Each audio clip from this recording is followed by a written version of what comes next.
Even کوئی جھوٹا professional beggar بھی آپ کے سامنے آئے، اسلام نے آپ کو یہ رائٹ نہیں دیا کہ آپ اسے ڈانٹیں گے، آپ کی یہ ڈومین نہیں ہے.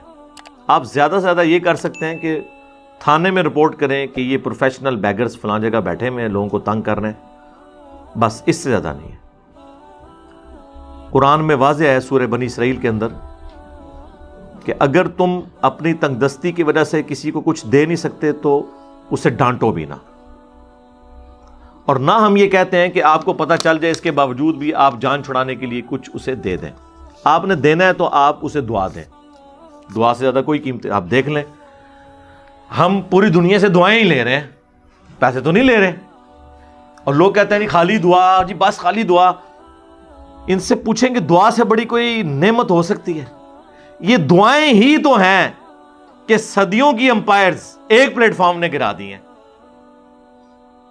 دعاؤں کے بغیر یہ کام چل سکتا تھا؟ اس دور میں جب کہ فرقہ واریت اس عروج پہ ہو، صدیوں سے آپ کو انہوں نے میٹھی نیند سلا دیا ہو اور آپ اٹھنے کے لیے بھی تیار نہ ہو، اور ایک بندہ آپ کو اٹھانے کی کوشش کرے اور وہ سارے مل کے جو آج تک آپس میں لڑ رہے تھے وہ آپ کو کہیں کہ ہم تو پھر بھی ٹھیک ہیں سارے آپس میں، اس سے آپ نے بچنا ہے، یہ دجال ہے. اور وہ اٹھنے والا بندہ ایک بار سنے اور ان ساروں کو چھوڑ کے قرآن و سنت کے ساتھ اٹیچ ہو جائے. اس سے بڑی کوئی پلانٹ ارتھ کے اوپر صدیوں میں کوئی کرامت ہے تو آپ بتا دیں. یہ کرامت اللہ کی ہے، اللہ کا کرم ہونا کسی کے اوپر، یہ کر کے کوئی نہیں دکھا سکتا. تو اللہ کا شکر ہے. تو دعائیں ہم لیتے ہیں.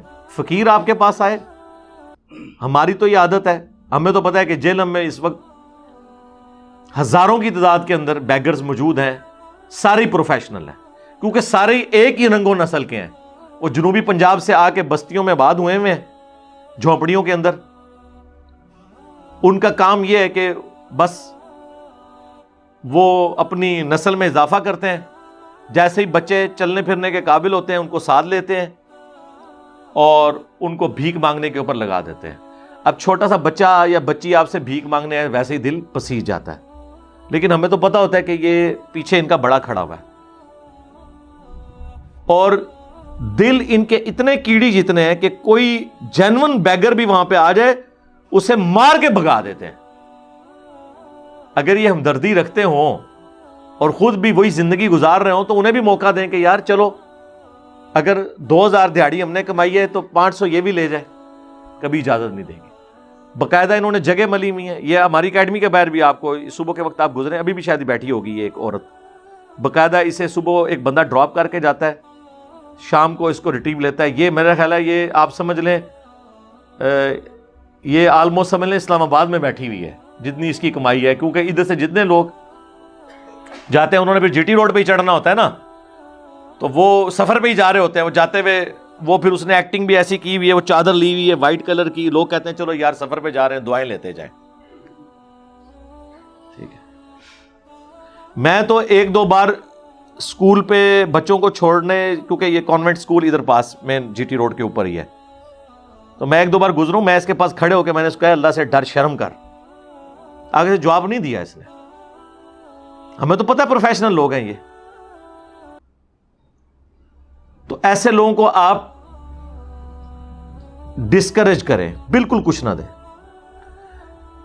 آپ کے پاس آتے ہیں، آپ ان کو سمجھانے کا رائٹ رکھتے ہیں، لیکن دھکا دے کے بھگا دینا، مارنا پیٹنا، گالیاں نکالنا، یہ غلط ہے. آپ نے اگر اس طرح کی کوئی ایکٹیویٹی پرفارم کرنی ہے تو نارمل انداز میں کریں، اور وہ بھی علیحدگی میں. میں نے بھی اسے جب سمجھایا ہے علیحدہ میں، کسی کے سامنے نہیں. صبح کے وقت اور سخت سردیوں میں بھی یہ آ کے نہ صبح آپ طلوع فجر سے پہلے، طلوع آفتاب سے پہلے یہاں پہ بیٹھی ہوتی ہے. ایجڈ خاتون ہے، پروفیشنل ہے، تو ان کو بالکل پیسے نہ دیں.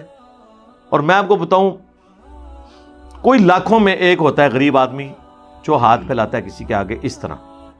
ادروائز جو سفید پوش لوگ ہیں وہ پبلک میں نکلتے ہی نہیں ہیں مانگنے کے لیے. ان کا طریقہ اور ہوتا ہے، وہ اپنے قریبی لوگوں سے پہلے رابطہ کرتے ہیں، کسی سے کہلواتے ہیں، کبھی کسی این جی او کے پاس چلے جاتے ہیں، پھر وہ پوری تحقیق کرنے کے بعد اس معاملے کو ہینڈل کرتے ہیں.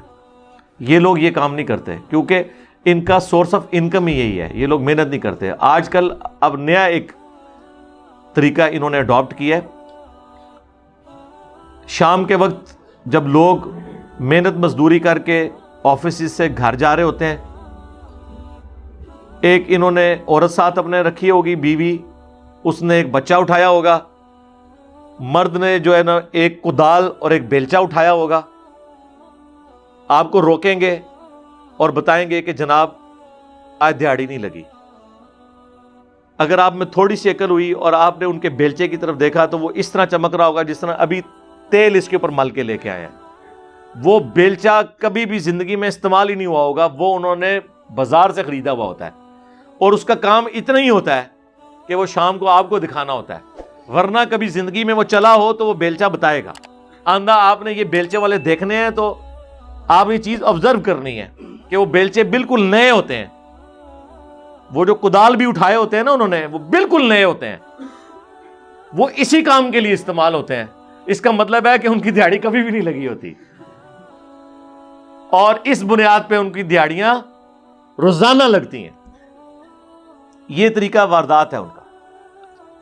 اور پھر ہمارے یہ جو لوگ جنہیں شوق ہے زکوٰۃ بانٹنے کا, صدقات دینے کا, صبح سویرے جاتے ہیں جہاں پہ مزدور بیٹھے ہوتے ہیں وہاں ان میں جا کے نوٹ بانٹنا شروع کر دیتے ہیں. اس کا نقصان یہ ہوا ہے کہ جن لوگوں نے اب کام کروانا ہے نا انہیں مزدور ہی نہیں مل رہے. یار پورا دن محنت کر کے جو اسے 1000 ملنا ہے, 1-1.5 گھنٹے میں اگر وہ 1500-2000 کما کے چلا جائے وہاں سے, تو اسے اور کیا چاہیے؟